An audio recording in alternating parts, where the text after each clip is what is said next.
అర్జున్ ఒక సాధారణమైన 12 ఏళ్ల బాలుడు. ఒకరోజు అతని జీవితంలో ఒక విచిత్రమైన విషయం జరిగింది. నిద్ర లేచినప్పుడు తన గోడపై ఒక సందేశం చూశాడు. ఈ రోజు నీలం రంగు బస్సులో వెళ్ళొద్దు. బస్ స్టాప్ వద్ద ఆ మెసేజ్ గుర్తొచ్చి అర్జున్ ఆ నీలం రంగు బస్సులో ఎక్కకుండా ఆగిపోయాడు. ఆ రోజు తరువాత అతనికి ఒక షాకింగ్ న్యూస్ తెలిసింది. అతను ఎక్కే నీలం స్కూల్ బస్ ప్రమాదానికి గురైంది. మరుసటి రోజు ఉదయం గోడపై మరో కొత్త మెసేజ్ కనిపించింది. ఈ రోజు మెట్ల దగ్గర జాగ్రత్తగా ఉండు. స్కూల్లో అర్జున్ మెట్ల దగ్గర జాగ్రత్తగా ఉన్నాడు. తను నిలబడే చోటే మరో విద్యార్థి జారి పడిపోయాడు.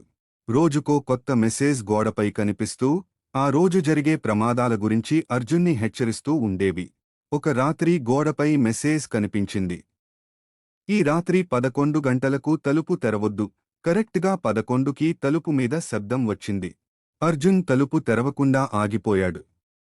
అప్పుడే ఆ తట్టే శబ్దం కూడా హఠాత్తుగా ఆగిపోయింది. చివరి మెసేజ్ ఇలా ఉంది: బాగుంది. నువ్వు విన్నావు. ఆ రోజు తర్వాత ఆ మెసేజ్లు మళ్లీ కనిపించలేదు. ఇది ఎవరు రాశారు?